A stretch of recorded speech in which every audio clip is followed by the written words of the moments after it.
Life could be unpredictable as it has a strange way of circling people back to where they truly belong.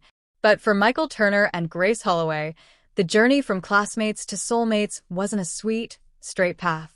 It was messy, painful, unpredictable, and unforgettable. In secondary school, Grace was the quiet, brilliant girl who always sat by the window. Michael was the lively, confident boy everyone gravitated toward. They were never friends, not really. They shared a few conversations, exchanged a few smiles, even helped each other with notes once in a while, but that was it. Different worlds, different dreams, different lives. Until one day, during a group project, life pushed them into the same corner.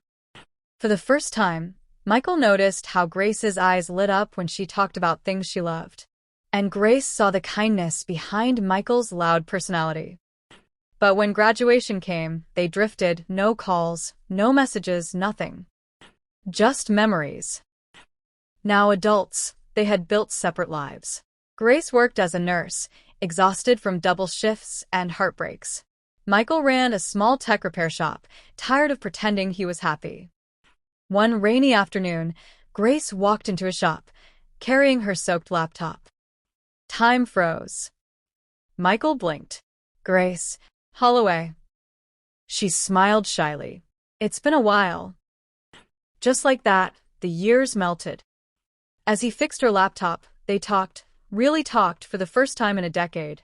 They laughed about school memories, complained about adulthood, and for the first time in a long time, both felt seen again. Before she left, Michael said quietly, "Don't disappear again." Grace's heart did a strange flip. Their friendship reignited like a flame finally given oxygen. Late-night calls, coffee meetups, long walks after Grace's shifts. Michael showing up with warm food on her tired days. Grace listening when Michael finally opened up about losing his father.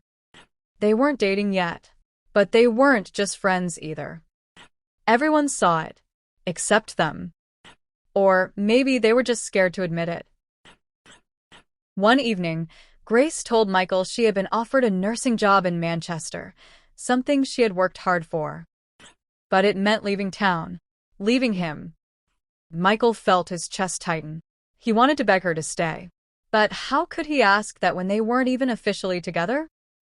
So he forced a smile. "I'm proud of you," he said, "and I'll support you, no matter where you go." Grace looked at him for a long moment, as if waiting for him to say more. She walked away with tears in her eyes. They spent her last week together, both pretending everything was fine, when nothing felt fine. The night before she left, they hugged a little too long.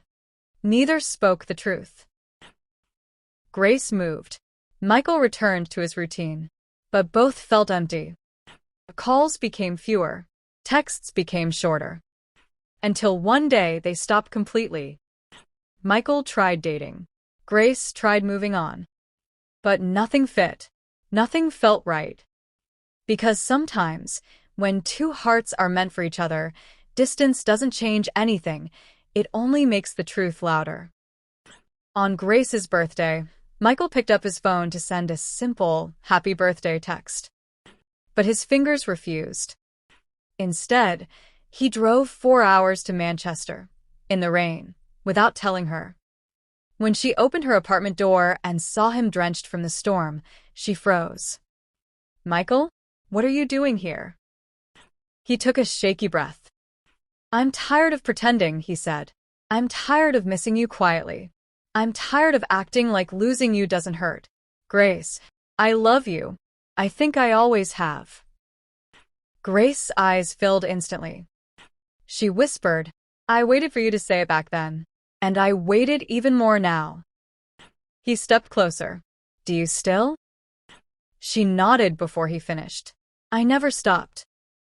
He pulled her into his arms as she cried against his chest, all the years of holding back finally breaking free. They didn't rush their love. They built it slowly, intentionally, with honesty, with vulnerability, with lessons from the time they stayed apart. 2 years later, Michael proposed at the old school where they met, right at the window where Grace used to sit. And in front of their families, he said, "From classmates, to strangers, to friends, to the person I want to spend my whole life with. You're my soulmate, Grace." She whispered, "And you're mine." Their love story wasn't perfect, but it was real.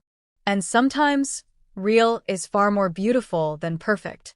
Thanks for watching. Please check the part 2 on the channel.